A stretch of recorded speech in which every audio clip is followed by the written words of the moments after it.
Hello everyone, and welcome to our last webinar in the Integration of Refugees Through Sport networking platform. Today we will have only one organization, which I'm actually very happy that we got on board. It will be Barca Foundation, and we will be talking about partnerships and how actually working together it can actually create a bigger impact. So as I mentioned, we will have the first part. It will be with Lucy and Laura from Barca Foundation. They will be having the presentation about the activities and projects that they do, and also the part especially focusing on the partnerships. And then in the second part, we will go in the breakout rooms where you will be able to share some of the examples of your partnerships and what challenges do you have. So I suggest we just dive into it. So Lucy and Laura, the floor is yours. Maybe just to mention as well, obviously there'll be Q&A. So if you have some questions for Laura and Lucy, feel free to put them in the chat. And also after the presentation, there will be time for you to ask it on the mic. So yes. Great, thanks Monica, and yeah, really happy to be here. Thank you to ISCA for the invitation. My name is Lucy Mills. I'm an International Program Manager at the Foundation of Football Club Barcelona, based in Barcelona, but working with a portfolio of projects, programs internationally.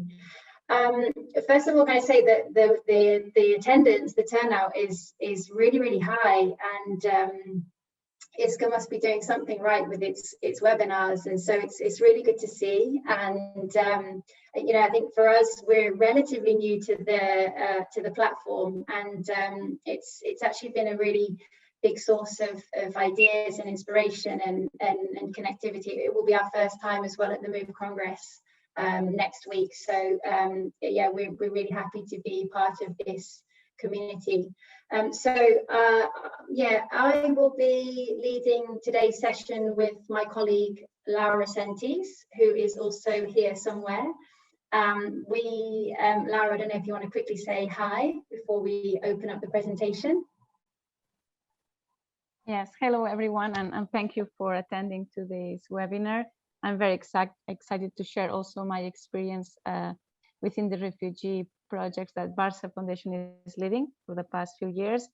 And yeah, I will be explaining more specifically the project that I'm leading here in Catalonia for unaccompanied minors. So later we'll go back to you.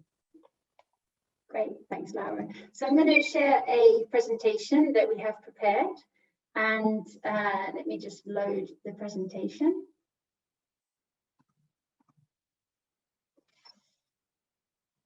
And just a quick overview, as Monica said, so there will be two parts to today's session. We anticipate that it would take maybe an hour, just over an hour. The first part of the session, Laura and I will introduce Barca Foundation, some of the ways that we're working, some of the programs that we've been running with refugee and migrant children and young people in Europe and the Middle East. And then we will leave time for any questions that any of you might have, either on the Facebook chat or the Zoom chat. Also, may I just say that if anything is unclear or if you want something repeating, don't hesitate to shout out along the way.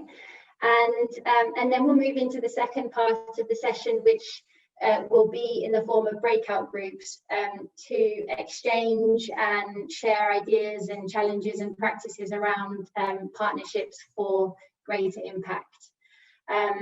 Okay, so without further ado, let me just start with a quick overview of Barca Foundation. So, as I said, we're the official foundation of Football Club Barcelona, 25 years old. Originally started as a responsibility and a commitment to the local community in Catalonia. Over the last sort of 5 or 10 years, has increasingly globalized as the club has globalized as well. And in recent years, we've had a strategy which is really about a vision of an inclusive society using sports, physical activity, and games to include and work with some of the most marginalized and vulnerable young people. Yeah, just straight off the offset, as many of you will know, we have a long-standing collaboration with UNICEF. You'll see it's on the back of the men's shirt. And we have many other global alliances, regional alliances, local alliances that we'll mention later on. And not many people know this, but in terms of how we function from a fundraising and revenue perspective, so the football club for many years has committed 0.7% of its annual revenue to the foundation, which mirrors the suggested contribution from the United Nations towards overseas development aid.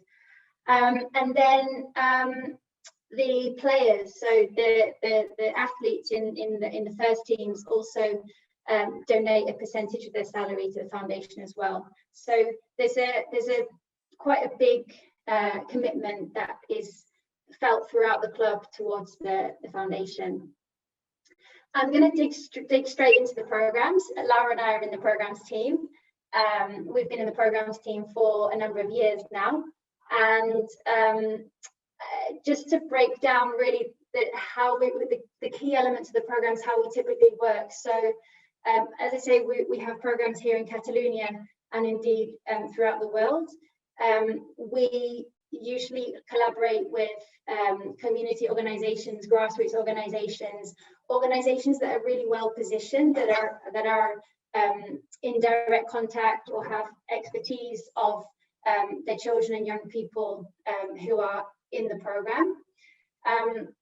We also have been developing for the last 10 years different sport-based curricula that combine physical activity, games, discussion, reflection.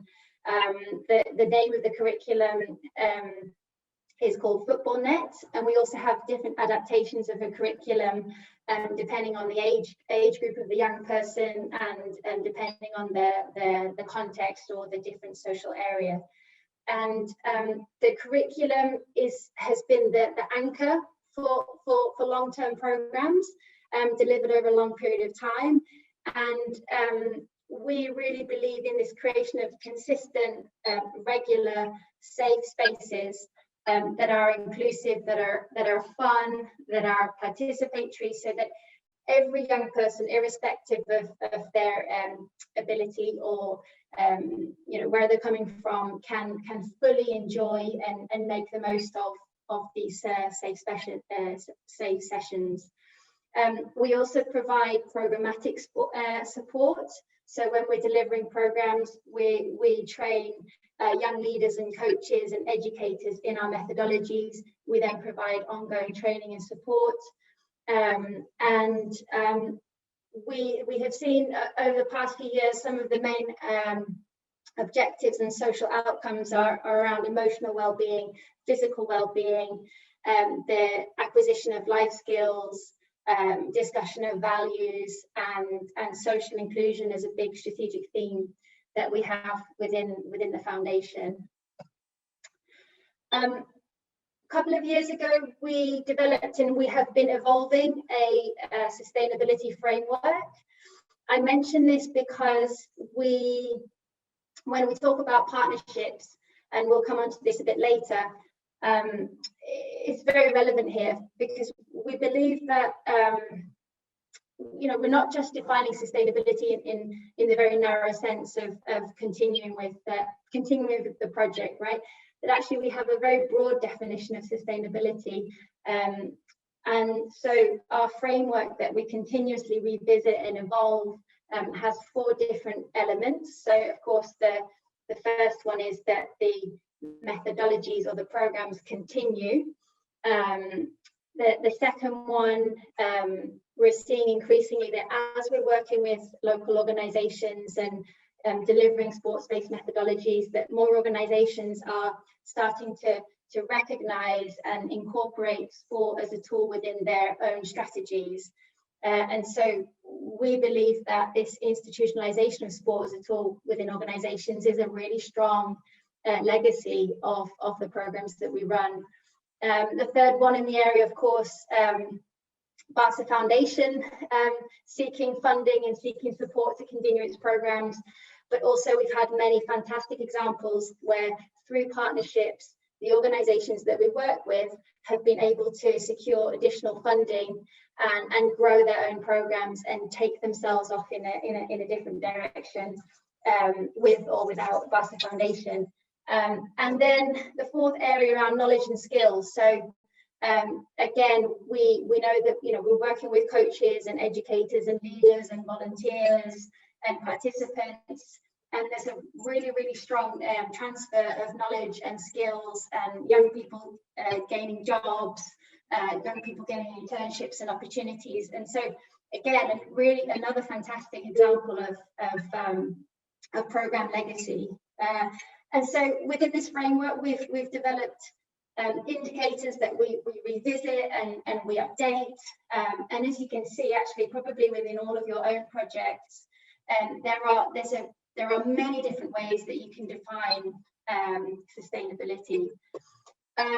In terms of the programs that we've been running with refugee and migrant children and young people, so just a very quick overview before I hand over to Laura for a more specific take on the program here in Catalonia.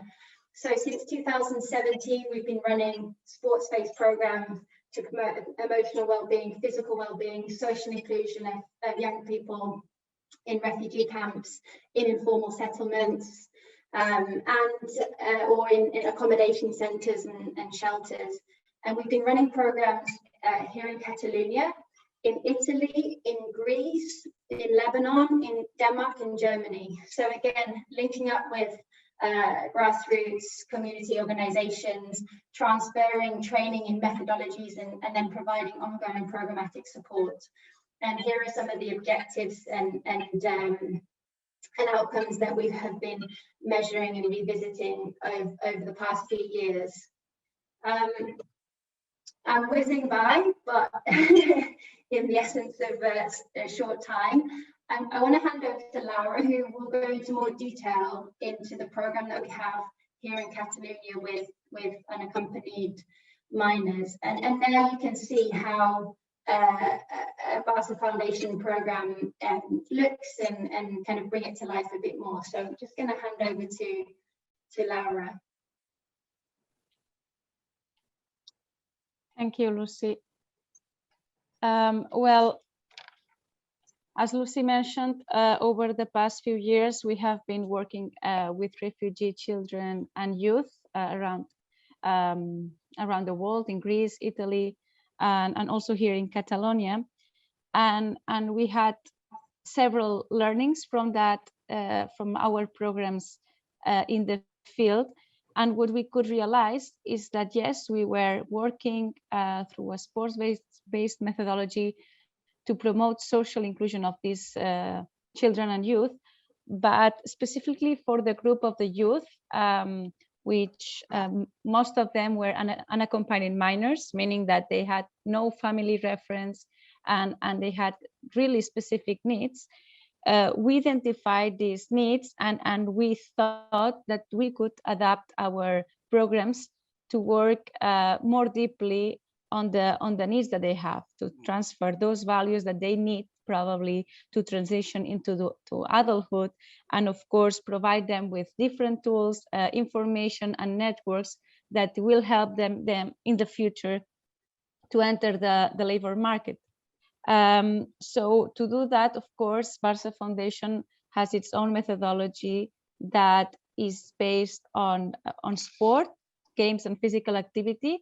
And we have focused very much on the different skills that can be transferred through sports. For example, different employability skills that are basically social skills like communication, leadership, teamwork. And through that, through this methodology and through the project itself that we've been building during the past few years, we realized that we cannot do that alone, that to have a bigger impact, what we had to do is to partnership with different entities and different institutions in the local context to to have a greater impact and to help this youth transition into adulthood. And this is here where the key agents, let's say, team up all together to have this goal, which is basically help this youth. And in Catalonia, for example, we have the example that these unaccompanied minors, these youth, they are under the guardianship of the Catalan government, and there are several social entities that run the shelters where these youth live. So we work together with them. We organize weekly activities with them. We provide this sport session every week because yes, they go to school, some of them they work, some of them they have or they attend different lessons or education, non-formal education courses, but they also need this leisure time, these sports activities to help them develop some values and skills. And we do the same as well when we want to, as I said, that we want to promote their employability skills. So it is crucial, it is essential that we also partnership with different key companies, key agents from the private sector. For example, we run different employability campuses where we had this 1 week residential journey, let's say, or stay, where with the collaboration of a hotel chain here in Catalonia, we could organize different workshops on the hospitality sector. As well, we partnership with different education entities, education providers, which offer these youth scholarships to enter the formal education system in Spain. And the last thing, or the last action that we also wanted to participate or to focus on was the creation of a committee of experts to do some advocacy, because here in Spain, the media coverage that it's been, let's say that the media is, when he's covering the news on regarding these unaccompanied youth migrants, the narrative is always very negative. So we have created a committee with different experts from the lawyers sector, from journalists, that we all thought of different actions on how we could improve the narrative used in the media and the social media as well. So this is just one example on how we use the sport as a tool, as an attraction to change things in the society, and how we can help these youth migrant in different contexts to help them enter the labor market, to gain skills, and to at the end integrate them in the society. So I hope it was a good example for you all. Great, thanks, Laura. Yeah, fantastic. And maybe on that note as well, I could just say that earlier this year we started another project for refugee asylum-seeking women in Catalonia, and we, in order to do this, we are collaborating with a football NGO here in Catalonia, and also many of the social entities, so entities that Laura was mentioning, that offer social protection or advise on legal matters, or support with accommodation and different social work and so on. And so yeah, here we've brought together, I think we have around maybe 10 plus nationalities, probably as many languages. And again, it's providing that regular space on the sports field that we've seen women time and time again come back to every week, building friendships, having that space and time for themselves. And now the next phase for us is to sit down with these social entities and organizations and brainstorm about, okay, what else, in what other ways can we forge synergies and links to make impacts on different areas of the women's lives as they need it. So yeah, if anybody, on that note, if anyone is passing through Catalonia at any time, you're all very welcome to come and visit Barca Foundation and see what we're doing. So just want to, before we move on to the specific section around partnerships and then part two, are there any questions from anybody about anything, about Barca Foundation, about the projects that we have with refugee and migrant children and young people, about our methodologies, or about Laura's presentation of the work we've been doing with unaccompanied minors in Catalonia? Yeah, the floor is yours. I don't know, Monica, if there's any questions come through. I don't have anything at the moment. I don't know if someone from the participants, just a second, I can't see Jakob raising hand. Go for it, Jakob. I guess you are. Thank you. Thank you. Well, yes, super nice presentation. Thank you very much for that. And I was particularly interested in your presentation about the sustainability of your programs. I appreciate we don't have much time here, but those 4 points you mentioned about sustainability were all quite interesting. Can you say something about how do you actually then evaluate whether those sustainability measures, if you will, have been met? Because those are all relevant to me, but do they have a ranking, and do you actually try to measure them somehow? Thank you. Yeah, thanks, Jakob.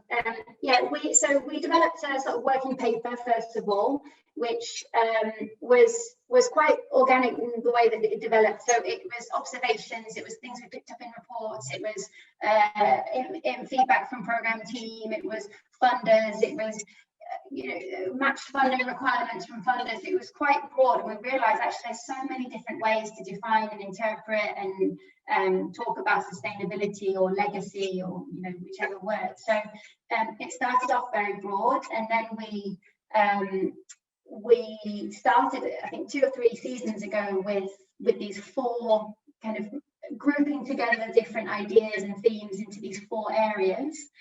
And then we've created indicators which are just they're for our own learning and interpretation. Actually, they're not.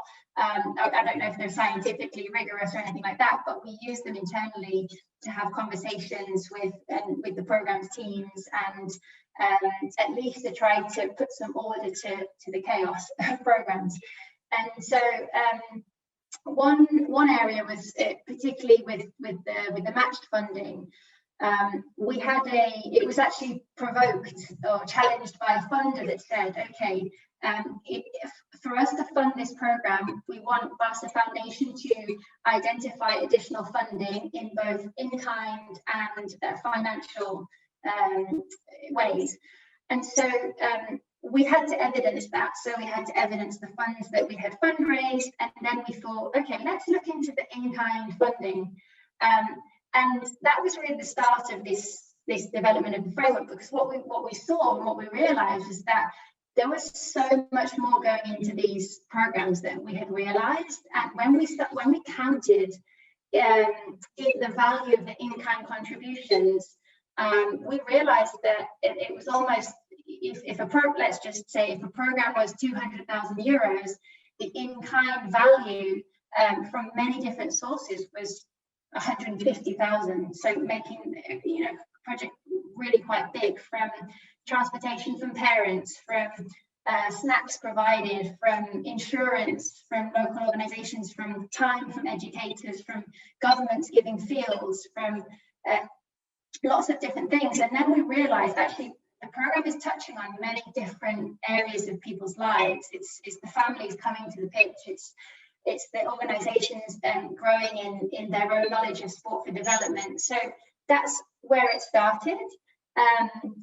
In terms of measuring, I mean, that process to actually put a monetary value on in-kind resources was quite difficult. We had government signing letters and invoices and so on. I mean, that was quite an extensive piece of work. And actually, we use that as a bit of a benchmark for costing out in-kind contributions. We don't do that on a regular basis now. It's quite time consuming.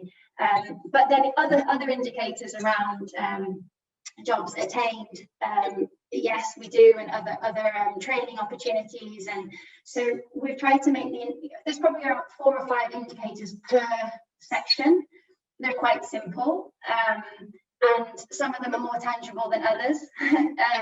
You know, saying that an organisation has institutionalised sport as a tool within their strategy is quite intangible, but if an organisation is presenting at a conference or is convening a day on International Sport for Development Day, or you know, is using sport for their sustainability programs, green agenda programs that they didn't do before, then we're trying to track this kind of detail.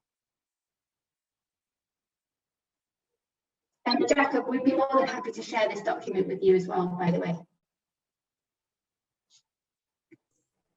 Thank you very much. Do you have any other questions? Monica. Yes, I see Ken. Yes, I see. Okay. Hello, Monica from Dublin. Hello. It's like Barcelona here today. We have the sun up. Yeah, it's good. We don't have it in Denmark. How are you, Lucy? It's Ken McHugh from Sport Against Racism. How are you? Good, Ken. How are you? Yeah, good. Listen, since we met last, I've been working with Glentoran Football Club in Belfast. So it'd be a good idea maybe to talk about twinning, and this is a question as well. Have you thought about twinning Barcelona FC Barcelona Foundation with the likes of the foundation in Belfast? We could set that up. It'd be really interesting to see that happening. Yeah.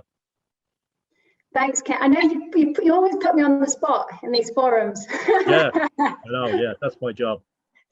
Thanks, Ken. No, and I know we've been sort of back and forward a little bit, although the pandemic, I'll use the pandemic as an excuse, has slowed conversations. But yeah, I mean, the stories and the histories between the two regions are, there are parallels, and so absolutely. Yeah, I'm gonna put that back on my list, Ken. Okay, I'll be in contact. Yeah, good. Good to hear your voice. Yeah, and you, better hear you. Take care. Thanks. Thank you, Ken. Thanks, it's actually Monica. good. It's actually a good idea to make some pairings and twinnings.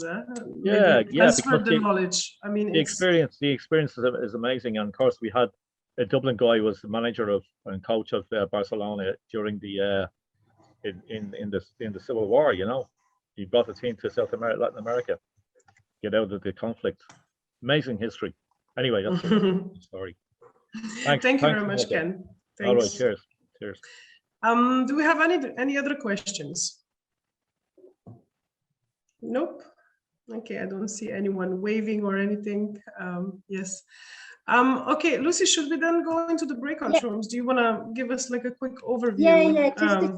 Yeah. So, I mean, in the short presentation, Laura particularly talked about the different partnerships that we have with local authorities, with social entities, with the private sector for job campuses and so on, with education providers for scholarships. So these are different partnerships that help us to deliver our projects.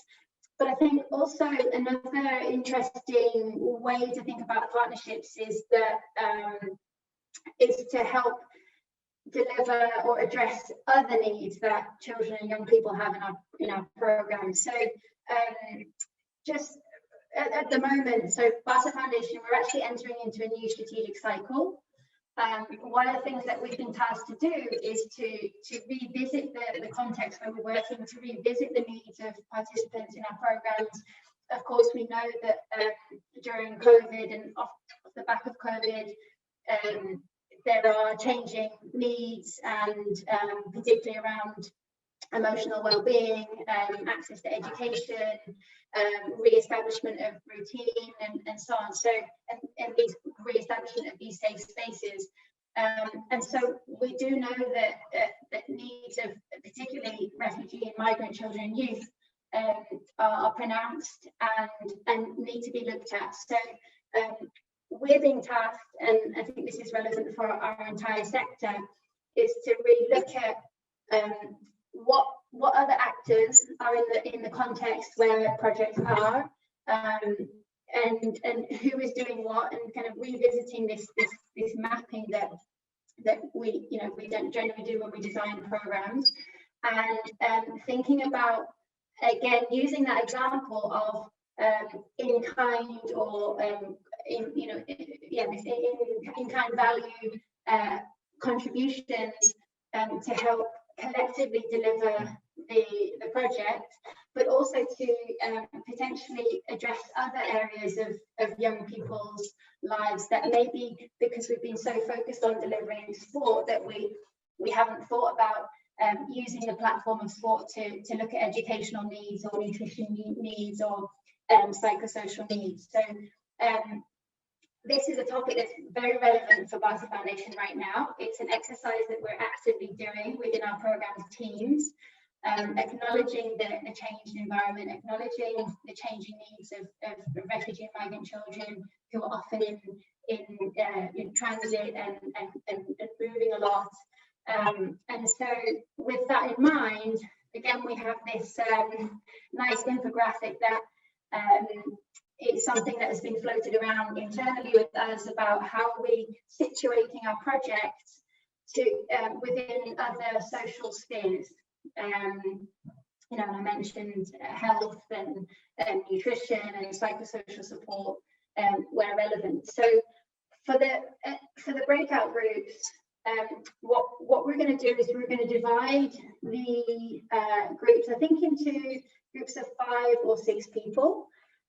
This is where the rich conversation, the networking can happen, where you can get to know different organizations, and Laura and I as well will be in one of the groups together, and an ISCA representative will be in the other groups too.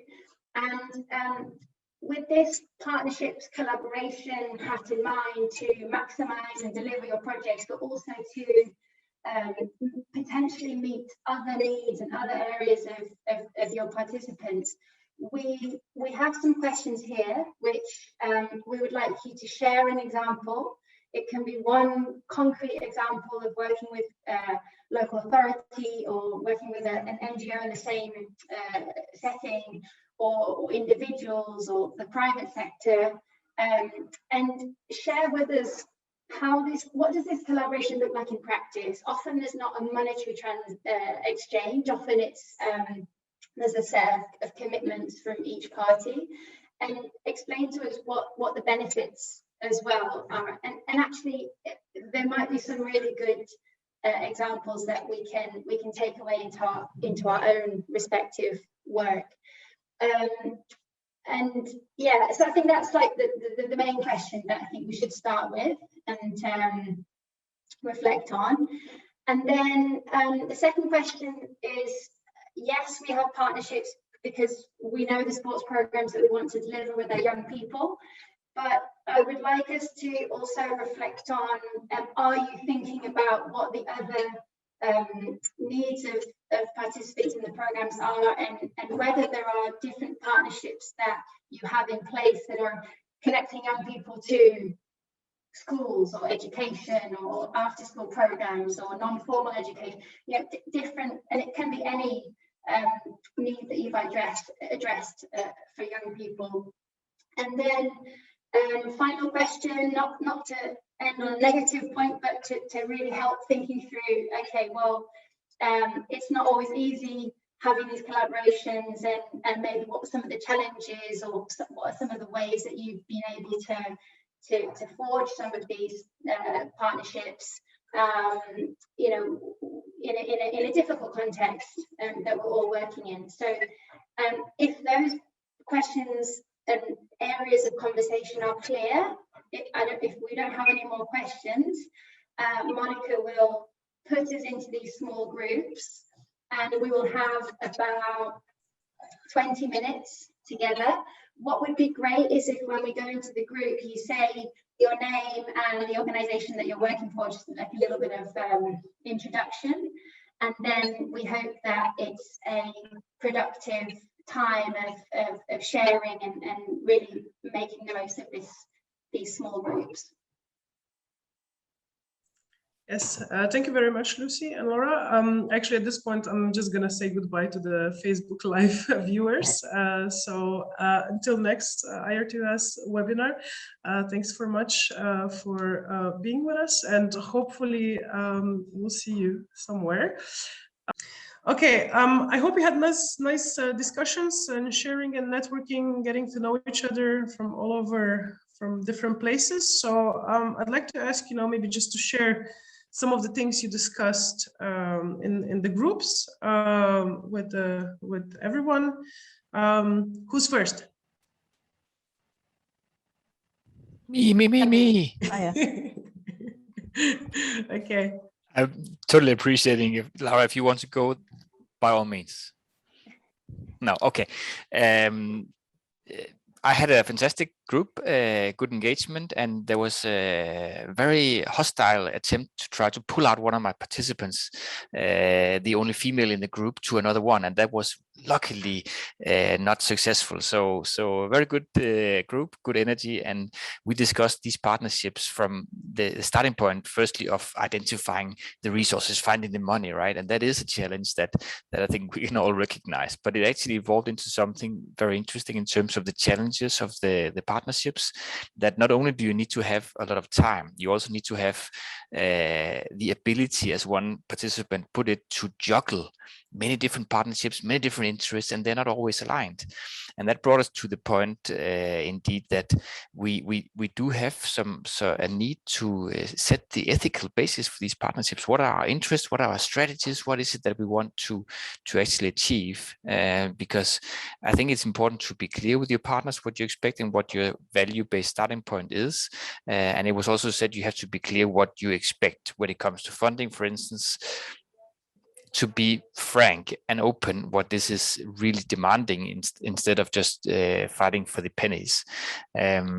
So yeah, some of these challenges were discussed, quite interesting, and there was also a discussion about how do you actually identify and choose these partners, and it was said that really it is about networking, as so many times before. It's about identifying people that you know or the people that your friends know, and then building up those conversations, discussing these shared values as we discussed, and also understanding and building up trust. And on trust building, it was said, I think quite interestingly, that sometimes, well, it can be about shared values, but it can also be about instincts. Sometimes you just know that you have a good relationship that you want to build on, that where you can find that mutual trust. So these were some of the highlights. I hope my group sort of appreciates what I'm trying to summarize. Many good points in very few. You're welcome to chip in as well, but this is all from me. Thank you. Thank you, Jakob and Jakob's group. Next one, Laura, do you want to go? Yes, great. Yes, thank you. Well, in my group, I was with Daniela from the Unione Italiana Sport per Tutti, and with Tommaso from the GA from Padova. So 2 Italian and 1 Catalan. It was, yeah, the conversation went very smoothly. And yeah, because we have been working, the 3 of us, with the refugee youth especially. We jumped into the conversation with identifying the ways they partnership with other organizations and entities to achieve a great impact with the youth. Daniela was mentioning that at their organization, at the national level, what they do is they work a lot on advocacy to fight against discrimination, because what they find is that to enter the federal sport clubs, there are a lot of barriers for the youth migrants and refugees. And what they do also in the local level is they partnership with many sport clubs, and they provide training to this refugee youth, so they can at the end have job opportunities as referee, as coaches. They also partnership with other organizations. They create this big network at a local level to solve different kinds of problems, for example, in terms of finding accommodation for them, or to give them psychosocial support. So also with the municipalities. So there's a great work in terms of partnerships and all working together to help solve these problems, because also Tommaso was mentioning that there are many asylum seekers that they've been waiting since 2017 to get their, to get their residence or asylum permit. So when we were discussing about which barriers do you find to partnership with other or to find collaborations, one of them was that at the end the legal status of this refugee youth, it's really difficult, and it's like a big obstacle. And for example, when they work to find them job opportunities or even internships, they just gain, for example, 400 euros, and they would prefer then to have jobs in the black market just to earn a little bit higher. As well, they mentioned the big racism that there is, and Daniela was saying that to overcome this, it's good to appeal on the human rights, because there are many companies that they just don't want to hire refugees. There are many landlords that they don't want to accept them as or they don't want to rent them accommodation. So yeah, and there's Daniela was also mentioning, sorry, I'm just reading my notes, that they've also worked very hard on the international level also to do advocacy and to do different kind of campaigns to fight this racism. So I think that's all. It was very interesting. So thank you all. Thank you very much, Laura, and the Italian team. Well done. Next one. So we have Sashka, maybe? Do you want to? Yes, yeah? Sure. Happy to do so. I was in a team with Raffaella and Marta from Italy, from different organizations. Well, they know each other, but and then Ken and Mihai from Romania. And we addressed each of them addressed one good example. And what is in common of three examples is actually that they presented an example where they work with police as well. So Ken actually mentioned that they work with immigration police and refugee council and sport club or other local communities, and they actually build the partnership, and it's very successful, and they deliver different programs. What is very interesting is as well, what he mentioned is that the police actually is involved in the activities. It's not that police is providing the service, or that the policemen or women are there, just be there and help, but they also play football or other cricket or other activities they provide. So they are involved in the in activities, and that became quite important for them.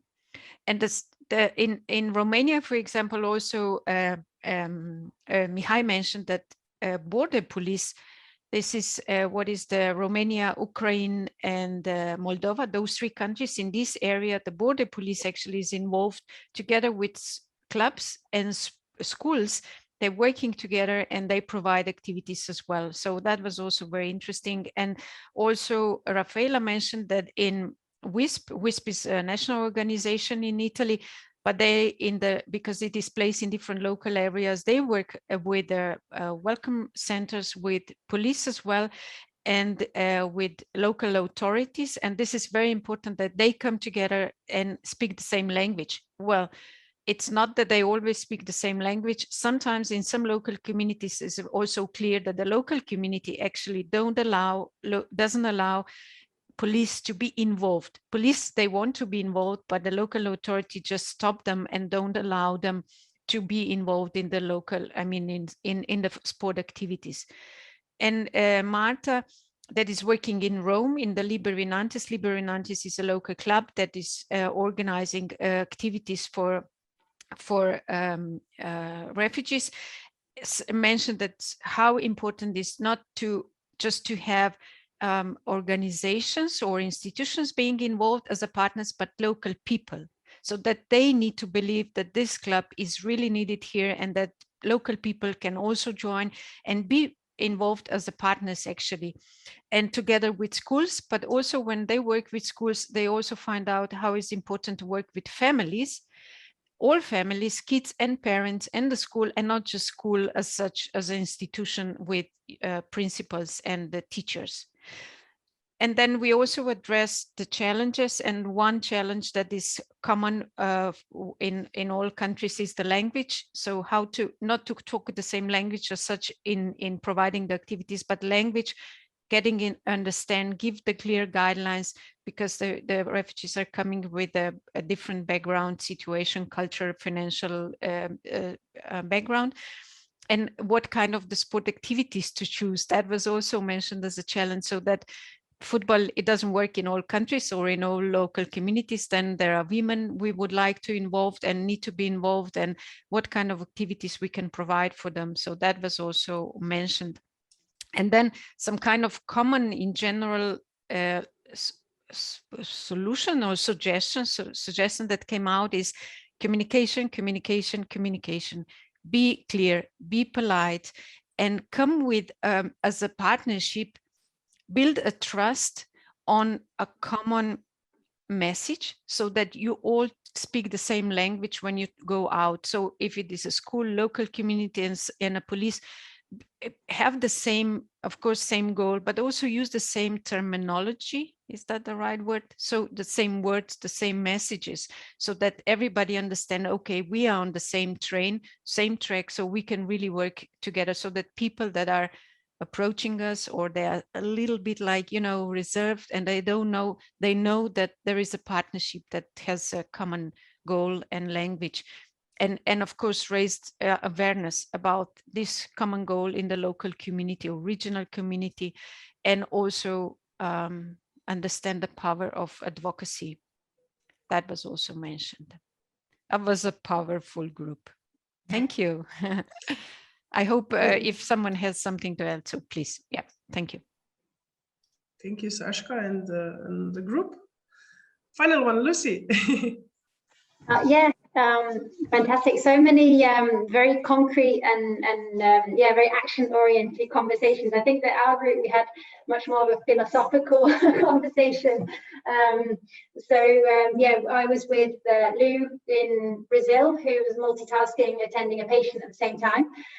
Impressive. And Marina from Serbia, and Colin, who's from Special Olympics Euro Asia office. So very different contexts. And yeah, I think just quickly a few of the themes that we talked about. So that the context within which the participants are living, and in fact the challenges that the participants face themselves, oftentimes not having work, or not attending school, or not having enough food to eat, or in the case of people with intellectual learning difficulties, facing distinct set of challenges there.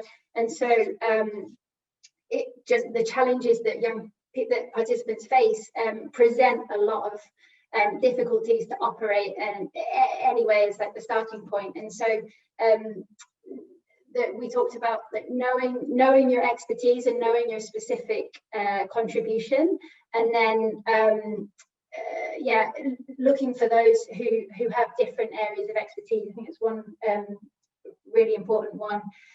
So yeah, understanding your expertise. We also had a philosophical conversation about the role of government and municipalities, and to what extent, and by extension, sports federations that govern and often deliver sports and allocate sports budgets. That, to what extent do we, how much do we partner with federations and governments, and depending on the context, it very much varies. And on one extreme level, it's incredibly difficult to work within government and federation structures. On the other level, you're working within national agendas or local agendas. And so, yeah, we talked on the spectrum of working with these sometimes rigid sport structures, that recognizing that a lot of sport today is delivered in informal means, in community settings, and final point, I think, was linked to what Saskia was saying about individual people. What we see in our programs time and time again is that a lot of the commitment and contributions come from community groups, associations, parents, and there's a lot of interest in getting involved with projects, but it's sometimes not easy to offer or to create access for people to get involved. So yeah, thank you very much. It was a really great group spanning a couple of different continents. So thank you very much, Lou, Miranda, and Colin. Thank you, Lucy. Thanks to everyone for very, very nice presentations, interesting one as well, and for everyone to participating in the groups. I see we have a question from Alice from Italy. So here in the chat, I'm just gonna try to summarize it. If maybe someone from the participants has experience of offering not only football to refugees, especially women, but also other varieties of sport. I think I understood the question correctly. So so the question would be, just a second. So how to widen the offer of sports for refugees, especially women. So I'm addressing this to everyone. So if yeah, Lucy, go for it. Yeah, well, no, this is something that we talk about a lot, and again, I think Saskia mentioned it. That, I mean, for example, in the methodology and the curriculum that we run, it's designed to be inclusive, irrespective of interest in sport. Actually, many of the games you can adapt to different sports, to volleyball, to netball, to football. I think we've done it with skateboarding in the past as well, because the principles are common. They're about creating safe spaces. They're activities that are cooperative and provoke conversation, discussion. There's the physical activity element, and it's a lot of fun above and beyond. It's really, really fun. And I think, yeah, I think it goes back to the point about redesigning sport with the needs of participants in mind. And yeah, I think that there's a lot of good curricula and good methodologies out there that you can deploy. In the project that I mentioned earlier with refugee women here in Catalonia, we do a little bit of football, but we do a little bit of our methodology, and we do a little bit of social banter, conversation, and we throw it all in there. And I think we need to move away from this very rigid idea of delivering trainings and leagues, and because it doesn't work for everybody. That would be my response to that. Thank you. Elisa? Alex, yes, thanks Lucy. I don't know if maybe Daniela or Rafaela want to say something, because they're from Italy, from WISP. I don't know if you have some experiences with it, or maybe even to connect with Alice if you don't know each other yet. My assumption is that you do, because it's Italy, and but yeah. Especially Rafaela worked with Alice and another project, Fair, so we know each other. But just to quickly reply, of course it depends a lot on the sport clubs that you are in contact with. For example, in Italy we provide a lot of gymnastic course or dance course for women, but there are also women who are interested in football, but that's something that Marta can say more. For example, the Nigerian women or some Tunisian women are interested in football. So it depends a lot from the offers of the sport clubs you are in touch with. If they have more possibility of offering different sports, it's better. And of course, the main thing is to talk with the people, but even with male refugees, to understand really what they want to do if they know that sport. An example could be with a male with Indian or Pakistan male. They are more interested in cricket, for example, and not in football. So every time to understand what they want to do and even the difficulties that they can have. But that depends on the sport clubs and the offering. Yes, thank you very much for the input. And yes, I see you know each other. So any other questions maybe, or anyone has experiences with offering a variety of sports? No?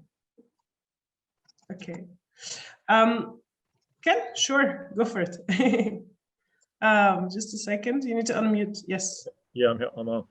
Yeah, we're very lucky in Ireland. We have a big amateur organisation, which is in fact the biggest in the world. It's called the Gaelic Athletic Association. And what we do is they have a family of games. They have 7 games. And what we do is we have open days for all the refugees, and we bring them in to try a game. So it's hurling, football, handball. It's really, really, really good way of introducing them to the games. And then we bring clubs in then to recruit the refugees. That's important, that they're proactive in recruiting, that refugees won't knock on the door of the clubs, that the clubs have to come to the refugees, particularly the ones in direct provision centres.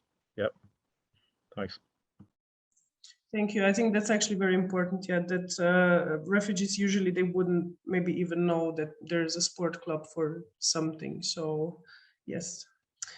Any other questions? Any comments? Otherwise, we're gonna close our last webinar for now. Thank you to Lucy and Laura for time and sharing your knowledge and experiences. It was very nice. I'm happy that you contributed. Thank you to all the participants. I'll see some of you next week. Come and say hi in person.